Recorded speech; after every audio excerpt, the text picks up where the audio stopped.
बारह वर्षीय बच्चे ने बिहार में शिक्षा के स्तर पर उठाया सवाल। पत्नी संजू सिन्हा की 15वीं पुण्यतिथि पर अपने पैतृक गांव पहुंचे बिहार के मुख्यमंत्री नीतीश कुमार ने नालंदा के 12 वर्षीय सोनू से की मुलाकात के दौरान मुख्यमंत्री से बातचीत में सोनू ने कहा, मैं भी IAS बनना चाहता हूँ। स्कूल में मास्टर साहब देर से आते हैं और गप्पे मारकर चले जाते हैं। टीचर को अंग्रेजी नहीं आती, मेरे पापा शराब पीते हैं। सोनू और मुख्यमंत्री नीतीश कुमार के बीच हुई इस वार्ता की वीडियो वायरल होने पर खुली बिहार के शिक्षा विभाग की पोल।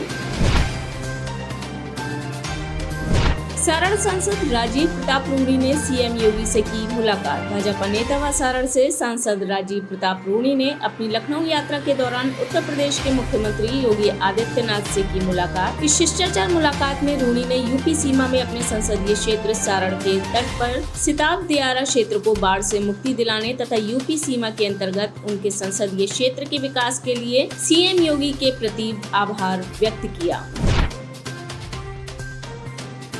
दिल्ली भेज रही है बिहार सरकार शाही लीची और जर्दालू आम की सौगात। बिहार सरकार इस साल लीची और आम की सौगात दिल्ली भेजेगी। मंत्रिमंडल सचिवालय ने दिल्ली सौगात भेजने का निर्णय लेते हुए मुजफ्फरपुर और भागलपुर जिला प्रशासन को तैयारी के आदेश दे दिए हैं। देश के राष्ट्रपति रामनाथ कोविंद और प्रधानमंत्री नरेंद्र मोदी के अलावा और कई माननीयों को इस साल मुजफ्फरपुर की शाही लीची और भागलपुर के जर्दालू आम का उपहार भेज रही है बिहार सरकार। लीची और आम की सौगात दिल्ली भेजने की तैयारी भी प्रारंभ हो गई है।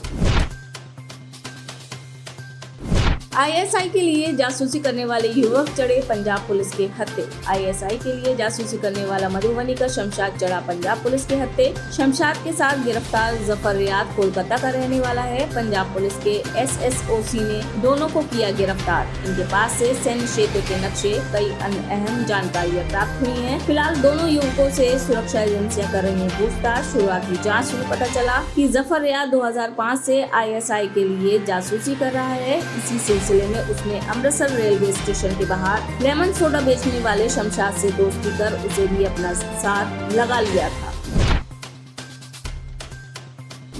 सुधीर शाही लीची से कराएंगे सचिन का मुंह मीठा। तेंदुलकर की शादी की सालगिरह पर सचिन के बिग फैन सुधीर कुमार चौधरी सचिन तेंदुलकर और उनकी पत्नी का मुजफ्फरनगर के शाही लीची से कराएंगे मुंह मीठा। शाही लीची की पैकिंग सुधीर ने कर ली है और 22 मई को गिफ्ट के साथ रवानगी की पूरी तैयारी हो चुकी है। 24 मई को सचिन तेंदुलकर और डॉक्टर अंजलि तेंदुलकर की मैरिज एनिवर्सरी। जदयू से राज्यसभा के लिए अनिल हेगड़े ने किया नामांकन। राज्यसभा उपचुनाव के लिए जदयू के लिए अनिल हेगड़े गुरुवार को किया नामांकन। जदयू की तरफ से अनिल हेगड़े के चुनाव में शामिल होने से CM नीतीश कुमार समेत NDA के कई नेता विधानसभा पहुंचे। अनिल हेगड़े निर्विरोध चुने जाने की उम्मीद। नॉमिनेशन का अंतिम दिन घड़ी ने दाखिल किया नामांकन। इस पर मुख्यमंत्री नीतीश कुमार ने भी अपनी प्रतिक्रिया दी है। जदयू के अनिल हेगड़े काफी अनुभवी नेता हैं।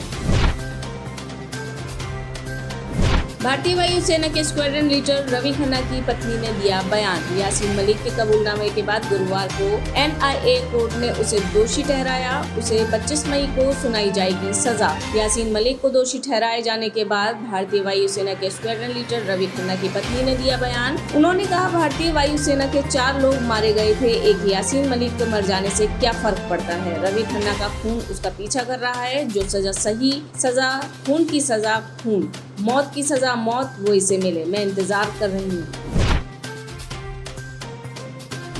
अमित शाह आर्टिकल 370 को लेकर विपक्ष पर हुए हमलावर। केंद्रीय गृह मंत्री अमित शाह ने दिल्ली में idea of India from Swaraj to new India विषय पर आयोजित सेमिनार को संबोधित करते हुए धारा 370 को हटाने और शांति बहाली को लेकर विपक्ष पर जमकर हमला बोला। उन्होंने कहा, PM मोदी ने 5 अगस्त 2019 को चुटकी बजाई और एक झटके में धारा 370 को निरस्त हो गए। लोग कहते थे कि खून की नदियां बह जाएंगी। मैं उन्हें कहना चाहता हूँ कि मोदी जी की सरकार में खून की नदियां तो क्या कंकड़ भी नहीं चले।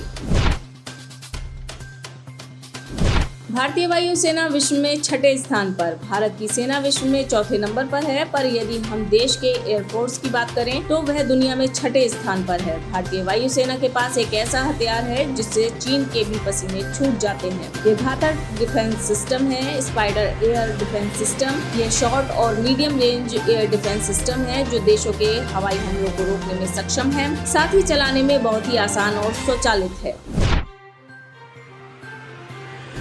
जम्मू कश्मीर में सुरंग ढहने से ऑडिट कंपनी के कर्मचारी फंसे। जम्मू कश्मीर श्रीनगर राष्ट्रीय राजमार्ग पर निर्माणाधीन 4 लेन की सुरंग के गिरने से सुरंग के अंदर 9 लोग फंस गए। पुलिस और सेना द्वारा रेस्क्यू कर 2 लोगों को बचा लिया गया है, परंतु अभी 7 लोग सुरंग के अंदर फंसे हुए हैं। ऑडिट के दौरान खूनी नाले में सुरंग का एक छोटा हिस्सा ढह गया। सुरंग में फंसे लोग ऑडिट कंपनी के कर्मचारी हैं। पुलिस और सेना द्वारा तुरंत एक संयुक्त बचाव अभियान शुरू किया गया था। राहत और बचाव कार्य जारी है। बनिहाल से कई एम्बुलेंस घटना स्थल के लिए रवाना की गई हैं।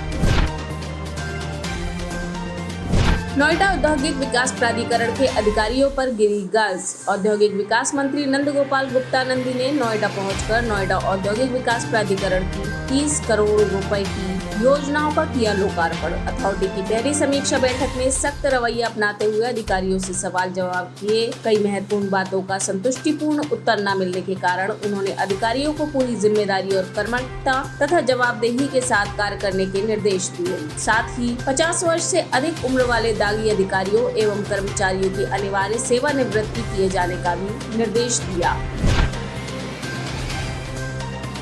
औद्योगिक विकास को बढ़ावा बना यूपी सरकार का खास एजेंडा। सूबे की योगी सरकार ने राज्य में औद्योगिक विकास को सरकार के खास एजेंडे में शामिल किया है। इंफ्रास्ट्रक्चर से जुड़ी परियोजनाओं की रफ्तार को बढ़ाने तथा निवेशकों को आसानी से जमीन उपलब्ध कराने के लिए हर जिले में भूमि की मैपिंग कराई जाएगी, जिसमें वन क्षेत्र, सड़क व ग्राम सभा की जमीनें शामिल हैं। मैपिंग के बाद इसे प्रधानमंत्री गति शक्ति अभियान के तहत बने पोर्टल पर पूरा डेटा लोड किया जाएगा। लालू और मीसा भारती पर सीबीआई ने नया केस किया दर्ज। सीबीआई ने राजद नेता और बिहार के पूर्व मुख्यमंत्री लालू प्रसाद यादव तथा उनकी बेटी मीसा भारती पर भ्रष्टाचार का मामला दर्ज कर दिल्ली और बिहार में करीब 17 जगहों पर सीबीआई कर रही है छापेमारी। मामला 2004 से 2009 तक लालू यादव के रेल मंत्री रहते हुए भर्तियों में कथित अनियमितताओं को लेकर है।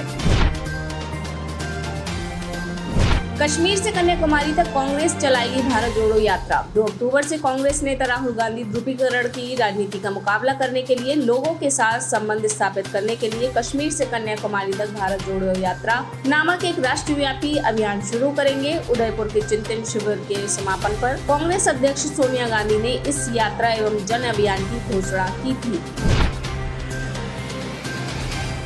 शिवसेना ने ज्ञानवापी मामले में दी प्रतिक्रिया। शिवसेना ने अपने मुखपत्र सामना के माध्यम से जनता पार्टी पर धार्मिक राजनीतिकरण का आरोप लगाते हुए ज्ञानवापी मस्जिद मामले को 2024 लोकसभा चुनाव एजेंडा बताया। शिवसेना ने बीजेपी पर हमलावर होते हुए कहा कि मुद्दों से ध्यान न भटकाएं, मुद्दों पर काम करें।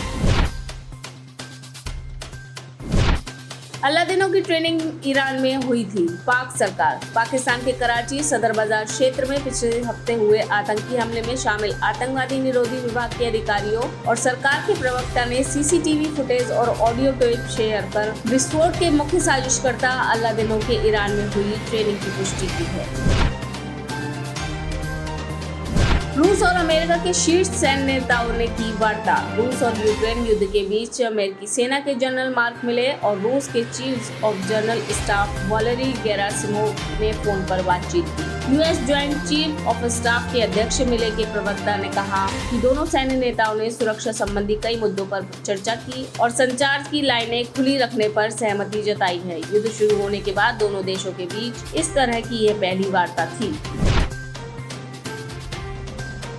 कोरोना की धीमी होती गति के बीच मंकीपॉक्स ने बढ़ाई चिंता। कोरोना वायरस से थोड़ी राहत महसूस की जा रही थी कि इस बीच मंकीपॉक्स ने बढ़ाई चिंता। इस संक्रामक रोग के 6 मरीज अमेरिका में भी मिले हैं। अमेरिका के centre for disease control and prevention का कहना है कि 6 लोगों की निगरानी की जा रही है जिन्हें मंकीपॉक्स का संक्रमण होने की आशंका जताई जा रही है। अमेरिकी चैनल CNN की रिपोर्ट के मुताबिक इसी महीने की शुरुआत में ये लोग नाइजीरिया से ब्रिटेन गए थे। उस दौरान संक्रमित व्यक्ति इनके पास ही बैठा था।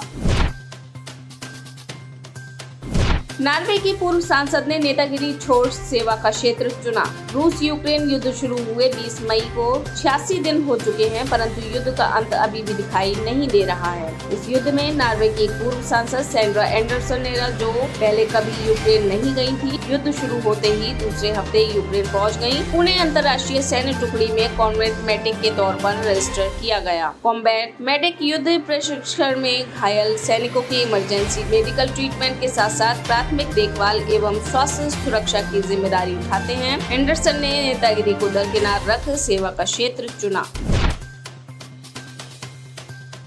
पाकिस्तान में भी विदेश मुद्रा भंडार की कमी। श्रीलंका की आर्थिक विपन्नता देख डरा पाकिस्तान। विदेश मुद्रा बचाने के लिए आपातकालीन आर्थिक योजना के अंतर्गत कार, मोबाइल फोन, घरेलू उपकरण, हथियार जैसी विलासिता एवं गैर जरूरी उपकरणों के आयात पर लगाई गई रोक। पाकिस्तान की सूचना एवं प्रसारण मंत्री मरियम औरंगजेब ने इस प्रतिबंध की पुष्टि की है। आप इस खबर के बारे में क्या सोचते हैं, हमें कमेंट सेक्शन में बताएं। साथ ही ब्रह्मास्त्र न्यूज़ को सब्सक्राइब और शेयर भी जरूर करें।